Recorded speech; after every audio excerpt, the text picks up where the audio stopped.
Welcome back everybody to Extreme Off-Road Silly Builds, and today we're dealing with the 1986 BMW M635CSi.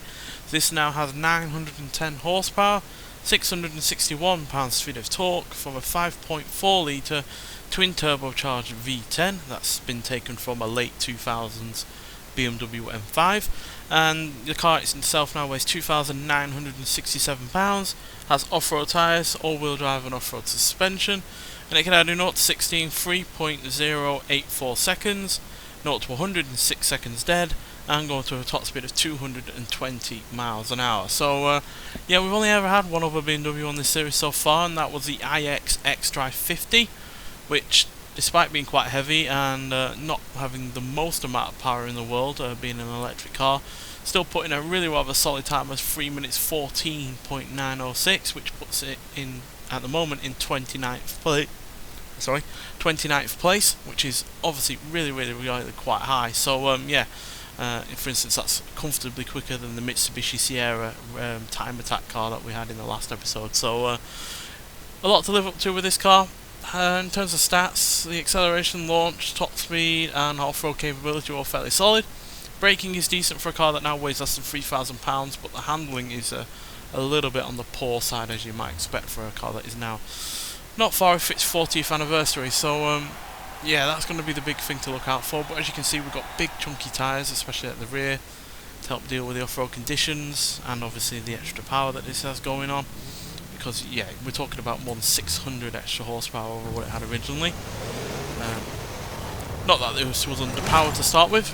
It had the same engine that you would find in the same period BMW M5, which was obviously, a revolutionary car in terms of being a proper sports saloon. So yeah, but still, now we've got a much newer M5 engine instead. It has been mostly fully upgraded. I didn't go all the way with the power, not because it was a massive amount of extra power. It was only 2 extra horsepower, but it added a lot of booking a ride in there. Added a lot of weight just for that 2 extra horsepower, so I didn't really see the point. So yeah, but that's it. So yeah, with the weight that it would have added on, it wasn't going to be worth it, and it really wouldn't have made any difference in terms of acceleration. So yeah, still 910 horsepower is more than enough from a car that didn't even have 300 to start with.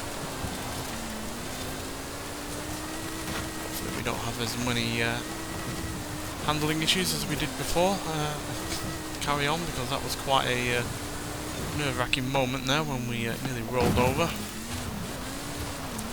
But that's the fun thing about this course, is that there's a lot of parts that you can accidentally just clip and then put yourself up onto 2 wheels and potentially roll over. So that is something to watch out for, especially since this did not have obviously the the stiffest of suspensions to start with. So now the fact that it's raised, I think it was raised by 0.76 of an inch, is obviously going to make the car more susceptible to rolling over.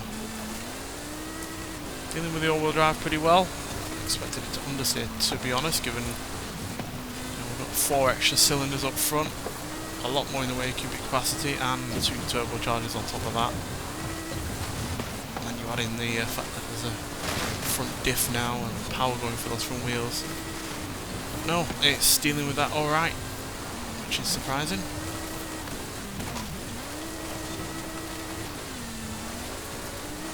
fact, it's got a fair decent amount of turning.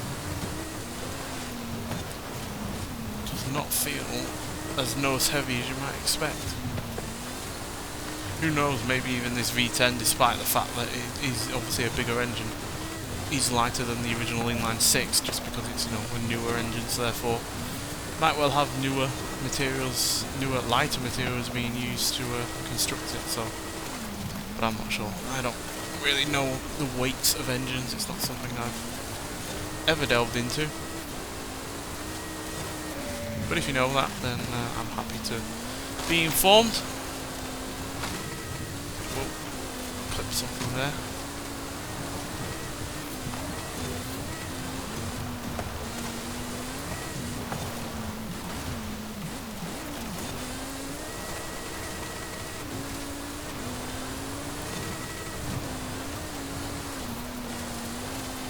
as quick as the electric iX, that's for sure.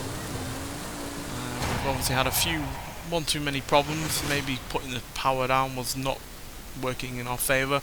But 3 minutes 24.671 is hardly the worst time that we've ever had on a car in the series. It's just nowhere near as quick as the other BMW, nor as quick as the car that we had in the prior episode, which I know was a while ago, but just been bogged down with other videos, so yeah, that's why it's been such a long time since the last one. But still, 671 puts us, yeah, ahead of the Fast and Furious flip car, the MG MG3, the Chevrolet K10 Custom, other German cars like the Audi RS6 Avant, Mini John Cooper Works GP, the Audi TT RS, the Volkswagen Golf R, the Porsche 911 Desert Flyer, and one more for good luck. Anyone else?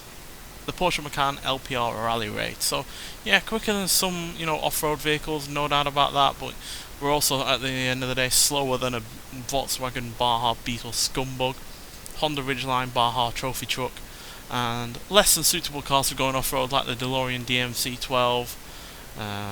Nissan Sentra Nismo, Ford Supervan 4, and a Ferrari SF90 Stradale. So yeah, by no means the quickest car that we've had, but it's a really rather fun car to drive, and yeah, has far more turning than I expected, given all of the, you know, extra bits that are up front. And yeah, at the end of the day, it's far from the slowest car that we've had, but at the end of the day, also it's not anywhere near as quick as you might expect for more than 900 horsepower, weighing less than 3,000 pounds, and having, as you saw, really rather good acceleration and off-road stats. So yeah, but still, you can get this car in the current festival season playlist. So yeah, it's only 20 points, it's well worth getting. It's nice to have this BMW back. I know we've had it in plenty of Forza games before, but it's still nice to have it in this game now. And yeah, it's well worth getting, as even in stock form, it's a really rather hoot of a car to drive. So get out there and get it if you haven't already. But nonetheless, thank you for watching, and I'll see you in the next one.